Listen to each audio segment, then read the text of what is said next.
इतनी बड़ी संख्या है। रमेश जी, अच्छा, और आवाज करौली के बाहर भी नहीं जा रही है। एक बार जोरदारी से नारा लगाएंगे, बोलिए भारत माता की जय, भारत माता की जय। आज के इस श्रीमती इंदु देवी जाटव के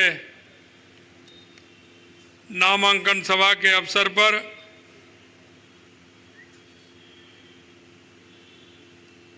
हमारे कैबिनेट में उप मुख्यमंत्री के रूप में अपना दायित्व निभा रहे हैं भाई प्रेमचंद जी बैरवा साहब। हमारे मंत्रिमंडल में हमारे सहयोगी भाई जवाहर सिंह जी बेड़म साहब, प्रदेश के उपाध्यक्ष भाई मुकेश दादी जी, सह प्रभारी सोमकांत जी, संयोजक शिव कुमार सैनी जी, सह प्रभारी प्रेम प्रकाश शर्मा जी, जिला अध्यक्ष करौली ब्रजलाल टिकोलिया जी, जिला अध्यक्ष धौलपुर सत्येंद्र पारासर जी, करौली के विधायक सम्मानित दर्शन सिंह जी, सपोटरा के विधायक हंसराम जी बालोती साहब, पूर्व विधायक मान सिंह जी गुर्जर साहब, हमारी पूर्व विधायक और करौली की महारानी रोहिणी कुमारी जी, हमारी पूर्व विधायक राजकुमारी जाटव जी, राजाखेड़ा विधानसभा की प्रत्याशी नीरजा शर्मा जी, पूर्व विधायक गिरिराज मलिंगा जी, विधानसभा प्रत्याशी शिवशरण कुशवाहा जी और यहाँ के चेयरमैन रहे राजाराम गुर्जर जी, मंच पर विराजमान सभी हमारे नेतागण और मेरे बाईं ओर विराजमान हमारी पार्टी के सभी पूर्व विधायक, पूर्व जिला अध्यक्ष, पूर्व जिला प्रमुख और सभी वो कार्यकर्ता, वरिष्ठ कार्यकर्ता जिन पर कोई जिम्मेदारी है, ऐसे सभी कार्यकर्ता बंधु, मेरे सामने गांव-गांव, ढांडी-ढांडी से आए सभी मेरे पूजा योग बुजुर्गों, नौजवान दोस्तों और बड़ी संख्या में आई माता और बहनों, सबसे पहले तो मैं आप सभी का वंदन करता हूं, नमन करता हूं, अभिनंदन करता हूं। इस मां कैला देवी की भूमि, मदन मोहन जी महाराज जी का आशीर्वाद, महावीर स्वामी जी का हमारे ऊपर कृपा, तीर्थराज विमलकुंड मचकुंड जो हमको एक सांस्कृतिक विरासत को बहान कराता है। मैं आप सभी को ऐसे हमारे सभी देवताओं को प्रणाम करता हूं, उनको नमन करता हूं, मां कैला देवी जी को प्रणाम करता हूं। मित्रों, आपने देख लिया होगा कि राजनीतिक दल तो बहुत है, लेकिन भारतीय जनता पार्टी जैसा राजनीतिक दल देश के अंदर दूसरा कोई नहीं है। क्योंकि आपने देखा है कि इंदु देवी एक साधारण परिवार से हमारी प्रधान के रूप में काम किया है, लेकिन भारतीय जनता पार्टी ने इंदु देवी को लोकसभा का प्रत्याशी बनाया है। यह भारतीय जनता पार्टी में ही संभव है। मैं आपसे कहना चाहता हूं कि राजनीतिक दलों का अंतर आपको यहां भी प्रत्याशी चयन में दिखता है। एक और वो प्रत्याशी हैं जो मंत्री रहे हैं, बड़े विभाग के मंत्री रहे हैं।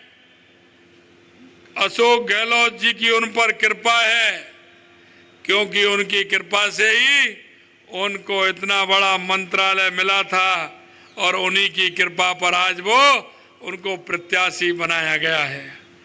मैं आपसे कहना चाहता हूं मित्रों कि यह करौली धौलपुर लोकसभा हम 2014 में भी जीते थे, 2019 में भी जीते थे, 2014 में 4,02,000 से अधिक वोट मिले थे और 2019 में 5,26,000 वोट इस लोकसभा में मिले थे। लेकिन अब की बार मैं आपसे कहना चाहता हूं, क्योंकि एक एक कार्यकर्ता से हमारे देश के यशस्वी प्रधानमंत्री नरेंद्र मोदी जी ने आह्वान किया है कि हर बूथ पर 370 वोट जोड़ना है, हर बूथ पर 370 वोट जोड़ना है।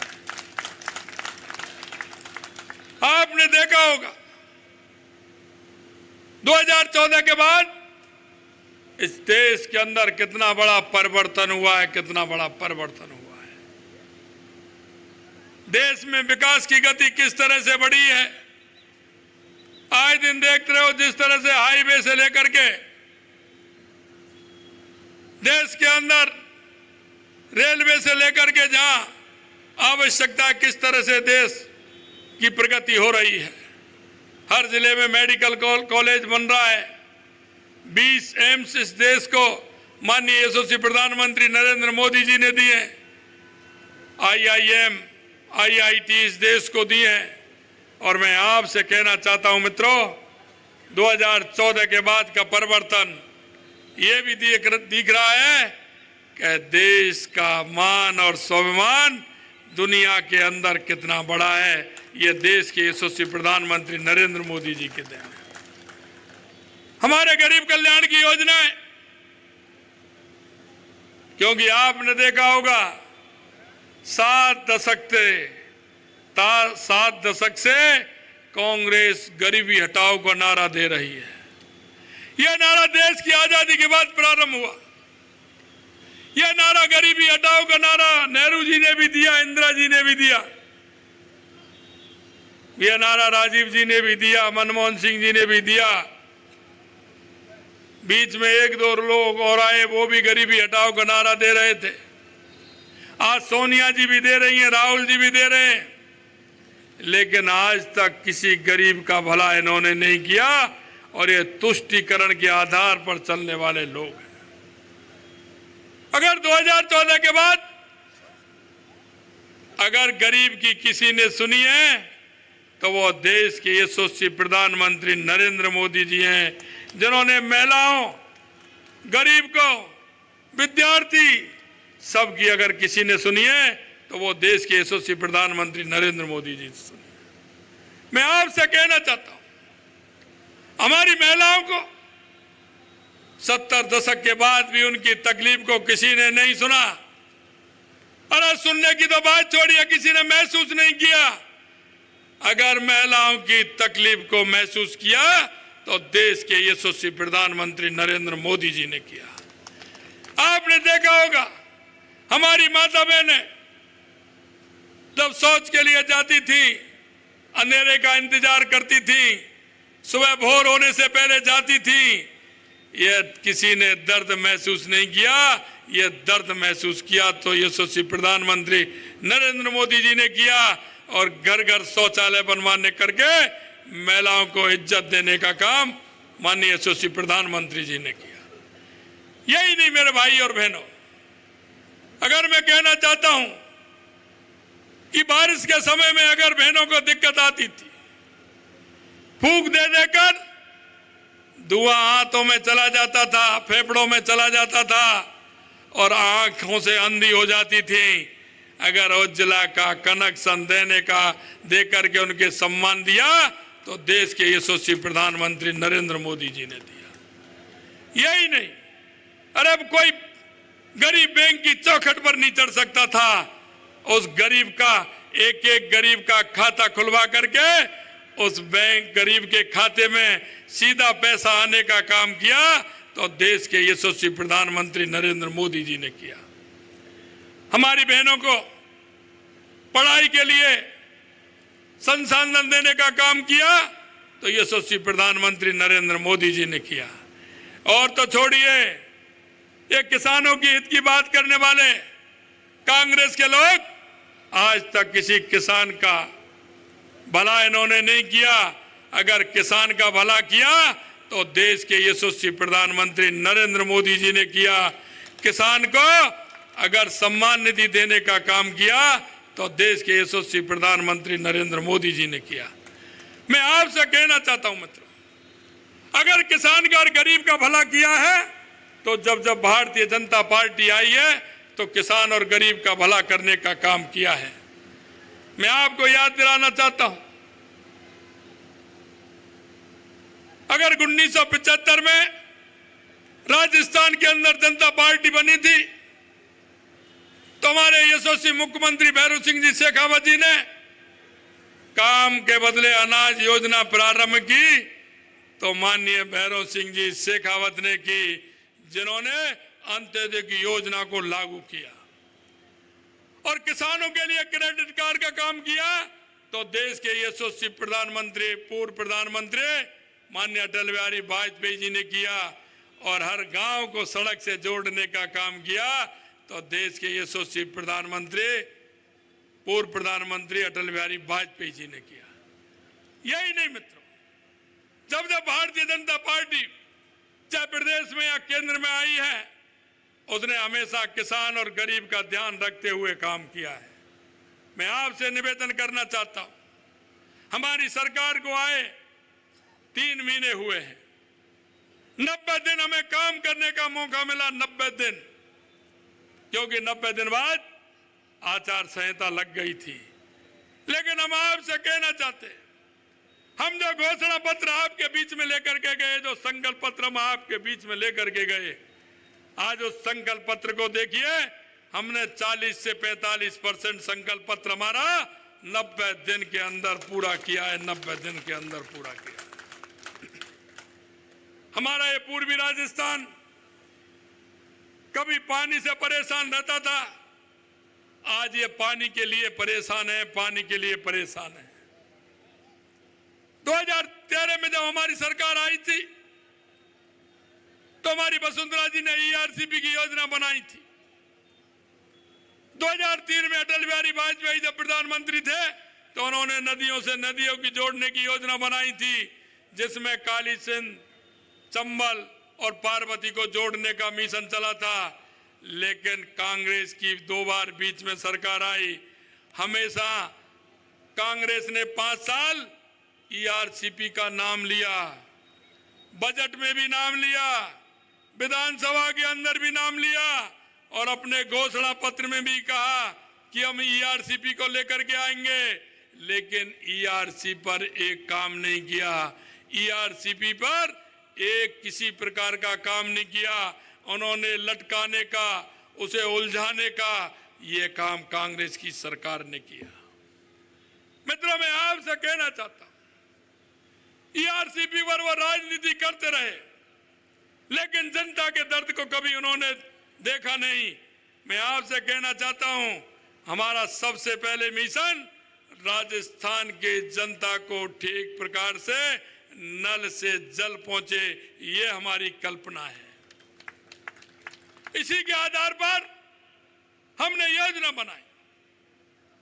हमारी मध्य प्रदेश में हमारी सरकार थी, केंद्र में हमारी सरकार थी, हमने सबसे बातचीत की और हमने ईआरसीपी का मसला, उस पर समझौता किया। हमारे इन 21 जिलों में ऐसी योजना बनेगी, पीने को पानी तो मिलेगा, लेकिन 2,80,000 हेक्टेयर भूमि को सिंचाई के लिए भी पानी मिलेगा। यह मैं आपसे कहना चाहता हूं। हमने कहा हमारे मध्य प्रदेश के मुख्यमंत्री जी मोहन यादव जी को कि आपके यहां भी पानी की आवश्यकता है, हमारे यहां भी पानी की आवश्यकता है। ईआरसीपी की योजना है, हमारे 13 जिले, पुराने 13 जिले, फिलहाल 21 जिले, इनमें पानी मिलेगा। उन्होंने कहा आइए इनके, क्योंकि इनके भी पहले कांग्रेस की सरकार थी मध्य प्रदेश के अंदर, इन्होंने भी अटकाने का काम किया और उन्होंने भी अटकाने का काम किया। कमलनाथ तो कोर्ट में और चले गए थे कि कहीं राजस्थान का भला नहीं हो जाए। इनके ऐसी स्थिति होती है। हमारी सरकार आई, हमने हमारे भाई से कहा, उन्होंने कहा कि बिल्कुल होगी। आए और उन्होंने तुरंत समझौता किया और हमारी डीपीआर बनना, उसका प्रारंभ हो गया। जल्दी ही 5 साल के अंदर ईआरसीपी का आपको काम दिखेगा और इन सभी जिलों को पानी मिलेगा। यही नहीं मित्रों, मेरे से कहा कि यमुना का समझौता है, 3 जिले हैं, सीकर, झुंझुनू और चूरू, इनमें यमुना का समझौता नहीं हो रहा है, काफी लंबे समय से इसका विवाद चल रहा है। मैं कह सकूं कि हमने ये, हमारी किसी सरकार ने पूर्व ने ये किया है। अगर समझौता मिला तो 1994 का मिला, और वो भी हमारे पूर्व मुख्यमंत्री भैरव सिंह शेखावत का था। उन्होंने जमुना समझौते की मांग हरियाणा सरकार से रखी थी। मैं आपसे यही कहना चाहता हूं, ये कांग्रेस सरकार, ये भ्रष्टाचार की सरकार है, ये हमेशा ध्यान देती है, ये भ्रष्टाचार पर ध्यान देती है। इस देश के अंदर भ्रष्टाचार को जन्म दिया है तो इस कांग्रेस की सरकार ने दिया है। इसने जमीन पर भी घोटाला किया है, इसने आसमान में भी घोटाला किया है, इसने पाताल में भी घोटाला किया है। मैं आपसे कहना चाहता हूं मित्रों, 2014 के पहले के अखबार उठा करके देख लेना, कितने बड़े बड़े घोटाले इस सरकार, कांग्रेस की सरकार ने किए हैं। और मैं आपसे कहना चाहता हूं, 2014 के बाद केंद्र की सरकार में एक भी घोटाला नहीं मिलेगा, एक भी घोटाला। यह भारतीय जनता पार्टी की सरकार, नरेंद्र मोदी जी के नेतृत्व में चलने वाली सरकार है। मित्रों, मैं आपसे यही कहना चाहता हूं कि आने वाला समय आपका है। केंद्र में तीसरी बार आपकी सरकार बनने वाली है। 2014 में भी राजस्थान से 25 सीट आई थी और 2019 में भी 25 सीट राजस्थान के अंदर आई थी। मुझे भरोसा है, इन कार्यकर्ताओं की बदौलत मैं कह सकता हूं कि आने वाले समय में भी राजस्थान की 25 सीट राजस्थान जीतेगा। लेकिन मैं आपसे निवेदन करना चाहता हूं, यह जीत ऐसी होगी कि देश के यशस्वी प्रधानमंत्री नरेंद्र मोदी जी ने कहा है कि एक भी बूथ ऐसा नहीं हो जिसमें भारतीय जनता पार्टी का कमल का फूल नहीं खिले। एक भी बूथ ऐसा नहीं हो, एक भी लोकसभा इस तरह की नहीं हो जिसमें कम से कम 5 लाख वोटों से हमारी विजय हो, 5 लाख वोटों से विजय हो। मैं आपसे यही कहना चाहता हूं मित्रों कि कम से कम 5 लाख वोटों से हमारी विजय हो। मैं कुछ पेपर भी लेकर के आया हूं, जो करौली जिले के पेपर हैं, ये आप देख रहे होंगे। इन्होंने घोषणाएं की हैं, कांग्रेस की सरकार ने, माननीय गहलोत जी ने घोषणाएं की हैं, और घोषणाएं इस तरह की हैं कि आज तक ये घोषणा वो हैं जिन पर किसी भी तरह की स्वीकृति जारी नहीं हुई। सिर्फ विधानसभा के अंदर और अपने घोषणा पत्र के अंदर उन्होंने करौली, धौलपुर इस लोकसभा के अंदर घोषणाएं की हैं। मैं आपसे इतना निवेदन करना चाहता हूं, क्योंकि आपके बीच का कार्यकर्ता हूं, आपकी तरह मैंने पार्टी के अंदर काम किया है, किसान परिवार से आता हूं, इसलिए किसान के दुख और दर्द को मैं जानता हूं। मैं आपसे इतना ही कहना चाहता हूं मेरे भाइयों, आप इस मुल्क के मालिक हैं, क्योंकि किसान के घर से इस देश की समृद्धि निकलती है, किसान के खेत से इस देश की समृद्धि निकलती है, और किसान के खलिहान से इस देश की समृद्धि निकलती है। मैं आपसे यही कहना चाहता हूं मित्रों कि आप 5 साल के अंदर आपको अपनी सरकार चुनने का मौका मिलता है, और ऐसी सरकार चुनने का मौका मिलता है जो हमारे हितों का ध्यान रखे। ऐसी सरकार नहीं जिस सरकार के अंदर हमारे किसानों के बच्चे, जिनके आंखों में आंसू लाए थे, जिन युवाओं के सपनों को बर्बाद किया था, 19 पेपर में से 17 पेपर इन्होंने आउट किए थे, 17 पेपर आउट किए थे। हमने कहा था कि हमारी सरकार आते ही हम एसआईटी का गठन करेंगे, और जिन्होंने युवाओं के साथ कुठाराघात किया है, जिनके सपनों को चूर चूर किया है, उनको हम नींद सांस नहीं रहने देंगे, उनको ठीक प्रकार से नींद नहीं लेने देंगे, एक एक को नहीं छोड़ेंगे। आपने देखा होगा, वही एसआईटी है, वही एसओजी है, इनके समय में क्यों नहीं हुआ? 65 लोगों को बंद किया, जिन्होंने जो अपराध किया, ऐसे 65 लोग बंद हैं। मैं आपसे कहना चाहता हूं, यह हमारा शांत प्रदेश है, शक्ति और भक्ति का प्रदेश है। जहां जाएंगे, हर गांव में, छोटे से में जाएंगे, किसी कस्बे में जाएंगे, भगवान का मंदिर मिलेगा, पूजा करने वाले, शक्ति और भक्ति के भाव को रखने वाले हैं। यह शांत प्रदेश है। लेकिन कोई भी गैंगवार आता था, कहीं ना कहीं धमका करके, व्यापारी को धमका करके चला जाता था, फायरिंग करके चला जाता था। हमने कहा यह कानून से प्रदेश चलेगा, गुंडागिर्दी से नहीं चलेगा, गैंगवार से नहीं चलेगा। हमने एंटी गैंग फोर्स बना करके हमने कह दिया कि राजस्थान में ऐसे लोगों को स्थान नहीं है, जगह नहीं है। राजस्थान में आने की भूल मत करना, क्योंकि राजस्थान में संविधान का शासन चलेगा, संविधान का शासन चलेगा। मित्रों, मैं आपसे कहना चाहता हूं कि हमने जो वादे आपके बीच में किए थे, हमने कहा कि पेट्रोल डीजल को हम कम करेंगे। इनके सामने कितनी विसंगति थी। अरे राजस्थान के अंदर 5 रुपए, 5.5 रुपए का अंतर था। यहाँ इस जिले में इतना मिल रहा है, अगले जिले में इतना पैसा। हमने उस विसंगति को भी समाप्त किया और 7.25 रुपए से लेकर के पेट्रोल को कम किया 3.5 रुपए तक, और 6.5 रुपए से लेकर के 3.5 रुपए तक डीजल को कम किया। ये राजस्थान की जनता को फायदा देने का काम हमारी सरकार ने किया। यही नहीं मित्रों, हमने आपके बीच में कहा था कि हम किसान की सम्मान निधि बढ़ाने का काम करेंगे। हमने 6,000 रुपए केंद्र की सरकार, हमारे नरेंद्र मोदी जी किसान सम्मान निधि के देते थे, हमने उसको 2,000 पहले बजट में ही 2,000 रुपए बढ़ा करके किसानों को 8,000 रुपए पहली किस्त दे करके 8,000 रुपए देने का हमारी सरकार ने यह काम किया है।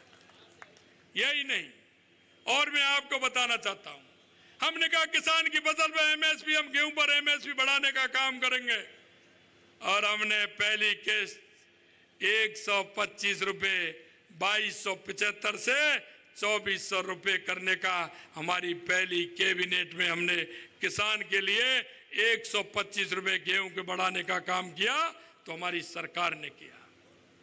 मैं आपसे कहना चाहता हूं, हमारी सामाजिक सुरक्षा पेंशन जो हमारे बुजुर्गों को मिलती है, उस पेंशन को बढ़ाने का काम हमारी सरकार ने किया। हमने कहा 1,000 रुपए मिलते हैं, हमने 10% बढ़ाते हुए 1,150 हमारी उस वृद्धा माँ को, हमारे वृद्धा उस बुजुर्ग को करने का काम हमारी सरकार ने किया है। यही नहीं, हमारे पंचायत के जनप्रतिनिधि, निकाय के हमारे जनप्रतिनिधि, आशा सहयोगिनी, आंगनवाड़ी कार्यकर्ता, वो भी हमारी बहनें काम करती हैं। हमने कहा उनका वेतन कभी नहीं बढ़ा, हमने उनका मानदेय बढ़ाने का काम किया। उनका भी हमने 10% मानदेय हमारी पहली कैबिनेट में उनका भी बढ़ाने का हमने काम किया है। मित्रों, मैं आपसे कहना चाहता हूं, आपके बीच में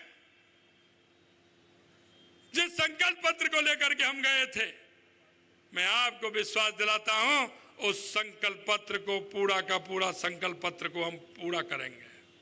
हमारी सरकार ने 1,65,000 करोड़ का बिजली का समझौता हमने किया है। 65,000 का किया, 225 करोड़ रुपए का हमने समझौता किया। मैं आपसे कहना चाहता हूं किसान भाइयों, क्योंकि किसानों की चिंता ज्यादा रहती है, उसको तो सोने के लिए या पानी पीने के लिए नहीं मिलेगा, किसान को तो अन्नदाता है, उसके लिए बिजली की आवश्यकता है। 3 साल बाद देख लेना, किसान हमारा आराम से 9 बजे जाएगा घर से, बटन दबाएगा, 5 बजे बंद करेगा, वापस घर आएगा, शाम को 7 बजे बीवी बच्चों के साथ टीवी देखेगा, खाना खाएगा, समाचार सुनेगा, और टाइम थ्रू टाइम उनको बिजली मिलेगी। यह मैं आपको विश्वास दिलाना चाहता हूं। मित्रों, चौधरी चरण सिंह जी ने कहा था, देश के यशस्वी हमारे प्रधानमंत्री चौधरी चरण सिंह जी ने कहा था कि जब तक गांव का बेटा, किसान का बेटा जब तक ऊपर उन पदों पर नहीं पहुंचेगा, संवैधानिक पदों पर नहीं पहुंचेगा, जब तक इस किसान का भला नहीं हो सकता। मैं आपसे कहना चाहता हूं, देश के यशस्वी प्रधानमंत्री नरेंद्र मोदी जी ने वो गरीबी का दंश झेला है। आपने देखा होगा उनके जीवन में। मैं आपको कहना चाहता हूं, ऐसा नेतृत्व सदियों में मिलता है मित्रों, सदियों में मिलता है ऐसा नेतृत्व। देश के यशस्वी प्रधानमंत्री नरेंद्र मोदी जी कहते हैं कि 4 जातियां हैं। उन्होंने 4 जातियों में विभाजन किया है और वो है एक किसान, मजदूर, महिला और युवा। ये 4 अगर देश के मजबूत रहेंगे तो हमारा देश मजबूत रहेगा। मैं आपसे कहना चाहता हूं कि कभी कभी किसी सरकार ने अपना मूल्यांकन भी नहीं किया और जनता को कभी हिसाब भी नहीं दिया। अगर हिसाब दिया है 5 साल पहले और 5 साल बाद में 10 साल का हिसाब दिया है तो देश के यशस्वी प्रधानमंत्री नरेंद्र मोदी जी ने दिया है, नरेंद्र मोदी जी ने दिया है। आपने देखा होगा विकसित भारत संकल्प यात्रा के तहत एक एक गांव में यात्रा गई थी। किस व्यक्ति को लाभ मिला है या नहीं मिला है इसकी समीक्षा भी हुई। अगर किसी को नहीं मिला है तो क्यों नहीं मिला है, उसको लाभ मिलना चाहिए। ये अगर नीति की तो देश के यशस्वी प्रधानमंत्री नरेंद्र मोदी जी ने किया। मित्रों, मैं अंत में आपसे इतना ही कहना चाहता हूं, आपके बीच में आपकी बेटी एक छोटी सी कार्यकर्ता के रूप में जिन्होंने काम किया है प्रधान के रूप में, देश के यशस्वी प्रधानमंत्री नरेंद्र मोदी जी ने वो अपना प्रतिनिधि बनाया है। मैं आपसे यही कहना चाहता हूं कि आप सभी लोग अपने अपने बूथ पर भी जाएंगे, अपने सहयोगी, अपने मिलने वाले, अपने रिश्तेदार, और जैसा मैंने पहले कहा एक एक बूथ पर कमल का फूल खिलाएंगे और 5 लाख से अधिक वोटों से धौलपुर करौली इस लोकसभा को जिता करके भेजेंगे। इतना मैं आप सभी से निवेदन करना चाहता हूं। आप सभी इतनी बड़ी संख्या में, क्योंकि मैं लेट हुआ, आप इतनी बड़ी संख्या में आए, आप सभी के बहुत बहुत धन्यवाद देता हूं। आप सभी को बहुत बहुत धन्यवाद। भारत माता की, भारत माता की, भारत माता की। बहुत बहुत धन्यवाद।